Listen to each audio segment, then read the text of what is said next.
Hey guys, I want to put up a fielding and throwing video to punctuate what we worked on last Saturday. We're just going to go ahead and roll through here. First things you're going to notice is as the ball's on its way, he's getting himself nice and square. And notice the first thing you'll see is, remember how we were saying don't be a lazy butt? You got to get your butt down. Your butt has to come down. If you try to stay peg-legged and real tall without bending your knees, you're going to end up stabbing at the ball. And what that also does is if you're standing with your legs locked out or trying to twist to the side to get it, stand up and try that right now. It makes you less agile, it makes your hands less soft. And you want soft hands when you're fielding the ball. Really soft hands. So let's just roll through here. So we notice his butt comes down, and then like Sean was talking about, that quick transition to the ball with your bare hand. Here's what we're going to look at and notice. Something I always did and something I was encouraging you guys to do. I want you to notice what he does here with his hand. When that ball's on the way, the hand goes real close to the glove and above it, and it comes up, and there's two reasons for that.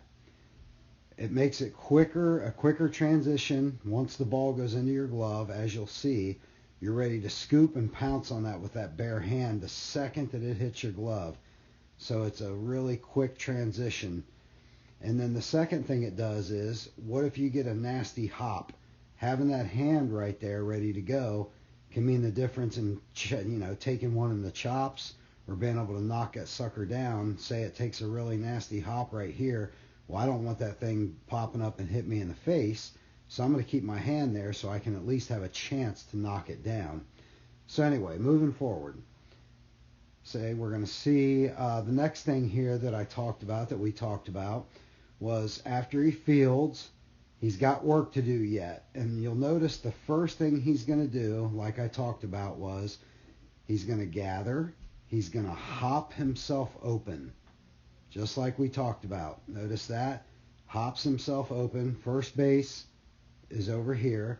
So he's going to open himself up and hop himself open so that he is parallel to the target. See that? So I want you to notice something else interesting here. Just like I was talking about when it comes to batting and throwing, basically it's the same motion. It's the same mechanics. Let's notice some very interesting things right here.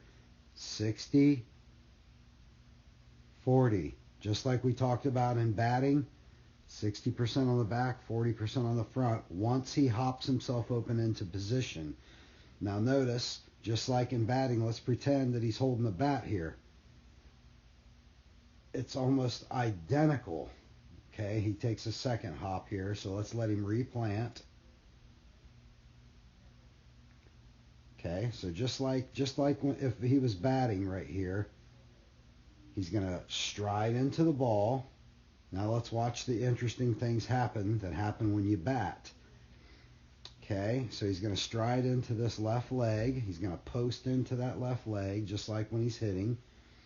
The leg is not totally straight here. There's a little bit of bend in it.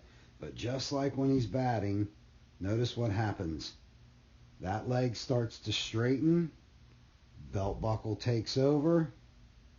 Last thing that happens is what? His arm. That's the very last thing that happens. Just like if he were batting and he was holding the bat here, the very last thing that would happen would be after he's planted, the belts come through towards the pitcher or towards the target, then the bat would go. And let's notice another parallel. Watch his head control. His head's not bouncing all over the place. Staying steady, just like when you're batting. Everything's about body control and not trying to get more power or whatever by losing control. You want to do everything under control and do your mechanics correctly with your feet, legs, belt buckle, etc. So anyway, moving on here, we're going to notice once again another thing we've talked about is we talked about not doing the T-Rex arm. What that means is If you go to throw a ball and you make your arm, bent and tight, you're not going to have much of an arm at all. You want a nice, relaxed throwing arm. You'll notice it may look like he's got his arm drawn up like that, but watch how late that process happens. He doesn't gather the ball and then immediately go to this position with his arm to try to throw the ball. First, he's going to do all his mechanics. He's going to do the hard part with his feet, his belt buckle. Now watch that back arm. It's basically loose like a wet noodle. He's just going to start drawing it up as he's done everything else, and he's ready to pour everything now through the hip. See, that arm's just along for the ride. See how whippy that is? No stiffness. Arm is along for the ride, just like if he were batting right here, the bat would be along for the ride because he's done all the other stuff first.